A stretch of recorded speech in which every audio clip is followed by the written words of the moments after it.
On February the 12th, 2024, the day began like any other at the Oceana Waterworld construction site, with workers arriving early to finalize preparations for the much anticipated summer opening. As workers went about their tasks, an unusual smell prompted alarm, and smoke began to billow from one of the outdoor areas. Within moments, the situation escalated dramatically, leading to a fire that would engulf the site and change everything. So what exactly happened that day? Let's talk about it. This is the Oceana Waterworld disaster.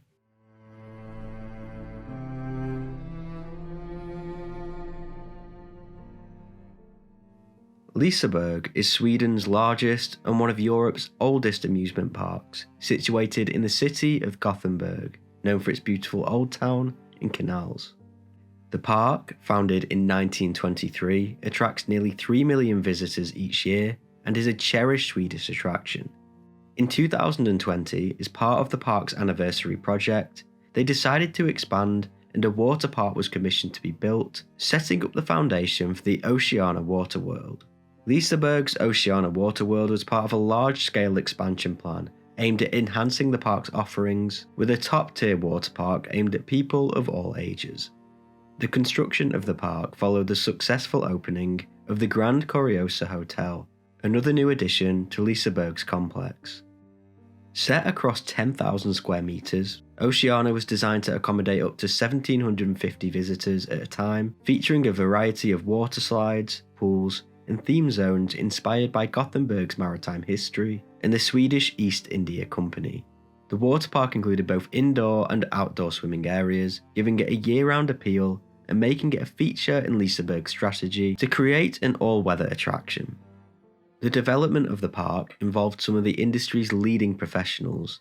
Liseberg's CEO, Andreas Andersson, played a pivotal role in the project, overseeing its vision and ensuring alignment with the park's historical values and future goals.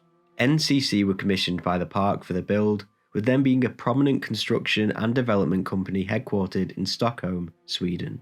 The design and construction involved a range of experts, including engineers, architects, and contractors specialising in theme park development.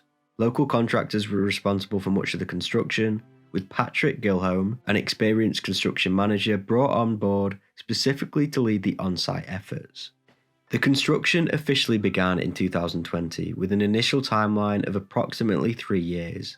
The original goal was to open the water park in time for Liseberg's centennial celebrations in 2023.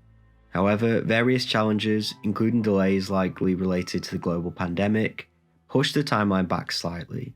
By early 2024, the project was in its final stages, with installations largely complete and finishing touches being applied to several areas. The wave pool was already operational in test phases, and many of the slides and water attractions were in place, awaiting safety inspections and final adjustments. Despite minor delays, the project was progressing well, and Liseberg anticipated a successful opening in the summer of 2024. The team, under the guidance of Andersson and Gilholm, had managed to keep the project largely on track, with the final steps just around the corner. However, unbeknownst to everyone involved, everything was about to come crashing down in horrific circumstances. On the morning of February the 12th, 2024, the day began much like any other for the team at Oceana. Construction crews and project managers arrived early, ready to continue with the final phases of the park's build. Spirits were high as the team worked methodically, ensuring that everything was on track for the much anticipated opening. The usual sounds of machinery filled the site, and workers were focused on adding the final touches, refining structures, and conducting last-minute tests.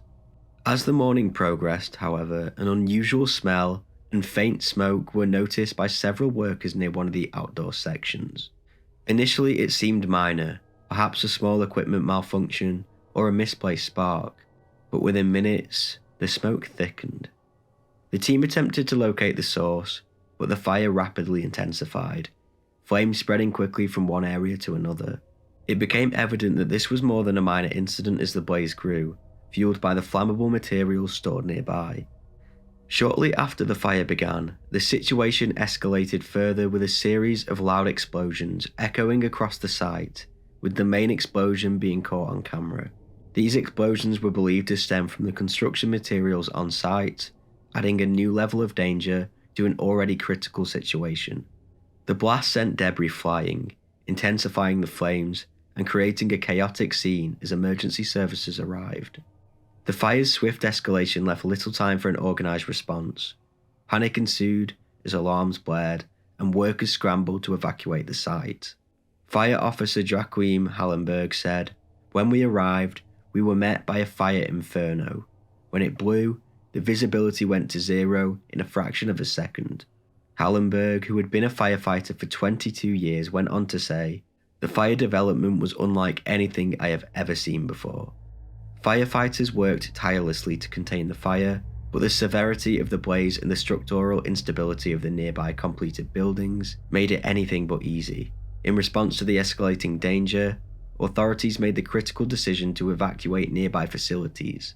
This was to ensure the safety of guests and staff. The Grand Curiosa Hotel, situated adjacent to the construction site, was swiftly evacuated along with other areas of the Liseberg amusement park. For nearly 2 days, the dedicated responders battled the fire, facing the dual challenge of intense heat and the constant threat of additional explosions.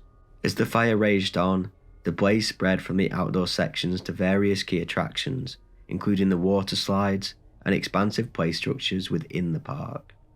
Firefighters deployed both ground and aerial water hoses to douse the flames and cool nearby areas, carefully targeting the fire's most active spots to prevent further spread.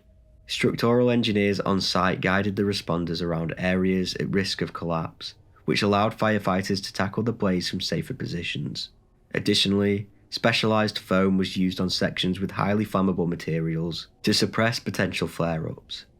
After nearly 2 days of intense firefighting and careful containment measures, the team managed to extinguish the last of the flames, stabilizing the site for further inspection and recovery efforts.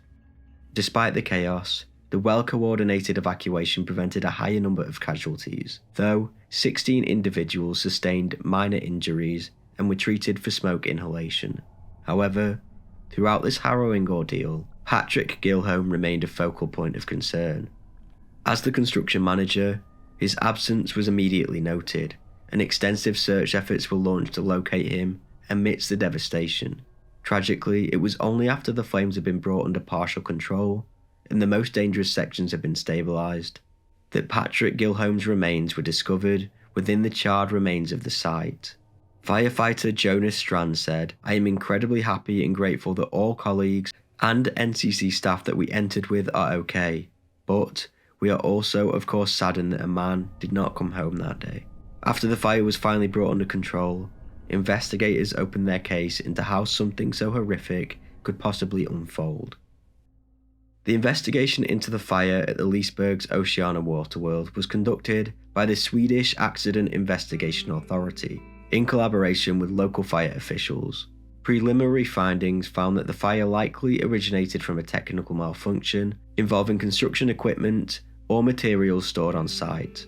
Investigators noted that the highly flammable substances, including chemicals and insulation materials, played a significant role in the rapid escalation of the fire and the subsequent explosions. Further analysis indicated that while safety protocols were in place, presence of these volatile materials heightened the risk of combustion, particularly in a construction environment where oversight can occasionally be compromised. The investigation also examined whether the existing safety measures were sufficient and identified areas for improvement to prevent similar incidents in the future. Among the recommendations were enhanced training for staff on fire protocols and a re-evaluation of material storage practices to minimize hazards.